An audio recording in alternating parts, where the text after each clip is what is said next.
Hello বন্ধুরা, welcome back to my channel. তোমরা কেমন আছো? আমিও ভালো আছি, আশা করি তোমরাও ভালো আছো। তো আজকেও তোমাদের কাছে একটা নতুন ভিডিও নিয়ে চলে এলাম। তো কথা না বাড়িয়ে চলো ভিডিওটা শুরু করি। তো দেখো, আমি এখানে একটা প্রদীপ, মাটির প্রদীপ নিয়েছি, আর তিনটে বাটি, আর ওটা বোতলে একটা সর্ষের তেল আছে, আর কিছুটা তুলো নিয়েছি, আর বাড়িতে থাকা সাদা জিরা। তো তোমরা এই তুলোর উপরে সাদা জিরেটা ভালোভাবে, আমি যেভাবে তুলোর উপরে সাদা জিরেটা নিচ্ছি, তো সেভাবে নিয়ে নেবে। তো বন্ধুরা, পুরো ভিডিওটা দেখতে থাকো, স্কিপ করবে না, স্কিপ করলে বুঝতে পারবে না। তো চলো, এটা এভাবে হাতের মধ্যে নিয়ে তুলোটাকে এভাবে জড়িয়ে ধরে জিরেটাকে ভেতরে রেখে এভাবে পাকিয়ে নিতে হবে। তো আজকে তোমাদেরকে একটা খুব গুরুত্বপূর্ণ একটা জিনিস তোমাদেরকে বানিয়ে দেখাবো। তো এখন নামটা বলছি না, পরে বলছি। তো আগে বানিয়ে দেখাই। তো এটা প্রথমে মাটির প্রদীপটাতে আমি তেল নিয়ে নেব। তারপর বন্ধুরা, হাতে করে জিরে ভেতরে দিয়ে তুলোটা পাকিয়েছিলাম, সেই তুলোটা ভালোভাবে ওই প্রদীপের ওপরে বসিয়ে নেব, ভালো করে যাতে সেট হয়ে যায়। তো এভাবে আমি হাতে করে প্রদীপের সঙ্গে তুলোটা বসিয়ে এভাবে হাতে করে সেট করে নেব। অল্প অল্প তেল দিয়ে পুরো প্রদীপটাকে তেল দিয়ে ভিজিয়ে নেব। তো তোমাদের আমি জানি না এটা তোমাদেরকে মন ছুঁয়ে যাবে কি না। তো সত্যি বলছি, এটা ঘরোয়া উপায়ে আমি বানাচ্ছি। তো এটা বাচ্চাদের পক্ষে খুবই ভালো, যেসব বাচ্চারা বায়না করে। তো কোনো সাইড এফেক্ট নেই, পুরো ঘরোয়া পদ্ধতিতে আমি বানিয়ে তোমাদেরকে দেখাবো। তো বানিয়ে দেখিয়ে একেবারে চোখে লাগিয়ে দেখাবো। তো বলেই ফেলি তোমাদের কাছে, আমি আজকে তোমাদেরকে আইলাইনার বানিয়ে দেখাবো।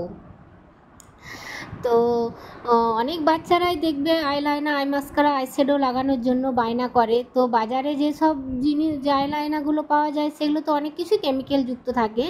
তো আজকে আমি তোমাদেরকে ঘরোয়া পদ্ধতিতে, সবারই বাড়িতে এরকম ঘরোয়া পদ্ধতিটা অবশ্যই থাকে। তো এই ঘরোয়া পদ্ধতিতে, খুব সহজ পদ্ধতিতেই দেখো আমি আইলাইনার বানিয়ে তোমাদেরকে দেখাবো।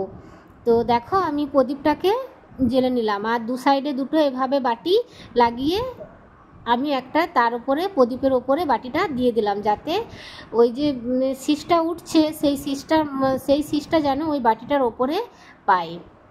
তো দেখো, আমার প্রদীপটা কত সুন্দর জ্বলছে, আর আগুনের শিশাটা বাটির ওপরে কত সুন্দরভাবে যাচ্ছে। তো যাই হোক বন্ধুরা, তো বাচ্চাদেরকে আগে না, এখন তো আর বেশিরভাগই বাচ্চাদেরকে ডাক্তারে কাজল পরাতে বারণ করে, কিন্তু আগেকার মানুষরা এরকম মাটির প্রদীপ দিয়ে, কাজল আতা দিয়ে, ঘি বা তেল দিয়ে এভাবে কাজল পারতো, তাই না? তো এখনও পারে না তা নয়। তো কাজল বসাতো, এভাবে কাজল করাতো। তো এটা তো কাজল নয়, এটা আইলাইনার বানিয়ে দেখাবো খুব সহজ উপায়ে, খুব সহজ পদ্ধতিতে। তো দেখো, আমি এভাবে আগুনটা দিয়ে রেখেছি। তো তোমরা বাড়িতে যে যার বাড়িতে যেমন খুশি করে হোক, এভাবে নিয়ে পরে তোমরা বসাতে পারো। তো দেখো, চলো, আমি একটা কাপড় নিয়ে নিয়েছি। তো কাপড়টা দিয়ে এই দেখো, আমি উল্টে দেখাবো কতটা এটাতে জিরে, আর ওই যে আমি সাদা জিরে আর তুলো আর তেল দিয়ে এটাকে সেট করে নিয়েছিলাম। সেই সেট আগুনটাই এই যে এরকম কালি পড়েছে, সাদা জিরে। সবারই বাড়িতে আশা করি এই সাদা জিরে আছে, রান্নার কাজে তো লাগেই, সাদা জিরের ডাল, মুসুরির ডাল ফোড়ঙে দিতে। তো যাই হোক বন্ধুরা, চলো, এই দেখো, এভাবে আমি একটা কিছু করে এভাবে কালিটাকে এভাবে জড়ো করে নেব। তো আমার হাতের কাছে আমি এমনি কিছু পাইনি, আমি একটা সেফটি পিন পেয়েছিলাম, তাই আমি এই সেফটি পিনটা দিয়েই তোমাদেরকে বানিয়ে দেখাবো। তো তোমরা কম বেশি করেও বানিয়ে নিতে পারো। তো আমি এটা অল্প করেই দেখালাম। তার উপরে কিছুটা নারকেল তেল দিয়ে দেবো। তো বেশি নারকেল দেবো না, 2-4 ফোঁটাই দেবো, একটু মানে খুব নরম করলেও হবে না আর খুব আঠালো করলেও হবে না বন্ধুরা। তো যেরকম আইলাইনার যেরকম দেখবে বোতলের আইলাইনারগুলো যেমন ইয়ে হয় সেরকমভাবেই বানাতে হবে, খুব জোরালোও না আর খুব পাতলাও না। তো দেখো আমি তোমাদেরকে আঙুলে তুলে দেখিয়ে দিচ্ছি।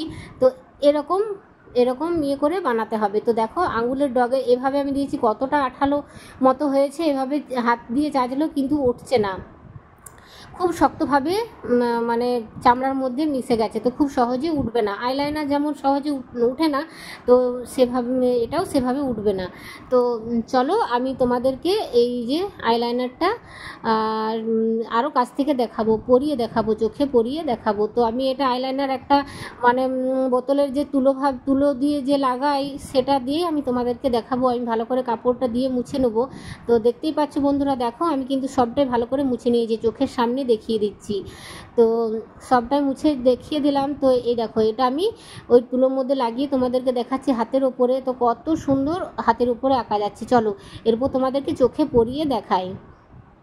তো আমি আগেই বলে দিচ্ছি বন্ধুরা, আমি নিজে নিজে আইলাইনার পরতে পারি না, তাও আমি যেহেতু বানিয়েছি তোমাদেরকে পরিয়ে দেখাবো। কত কত সুন্দর, একবার নেওয়াতে একেবারেই টানা যাবে। দেখো আমি ভালোভাবে পরতে জানি না, তাও আমি পরিয়ে দেখালাম ছোট আয়নাতে, জানি না কেমন হয়েছে। তো দেখো বন্ধুরা একবার নেওয়াতে কত সুন্দর টানা যাচ্ছে। তো এটা শুকিয়ে গেলে আরও সুন্দর হবে। তো আমার ভিডিওটা কেমন লাগলো তোমরা অবশ্যই কমেন্টে জানিও। আর এটাতে বাচ্চাদের পক্ষে তো খুবই ভালো, এটাতে কোনো এমনি কোনো কিছু মেশানো নেই। তো তোমরা একবার বানিয়ে দেখো বাড়িতে, অবশ্যই তোমাদের ভালো লাগবে। তো আমার ভিডিওটা কেমন লাগলো তোমরা কিন্তু অবশ্যই জানিও। টাটা বন্ধুরা।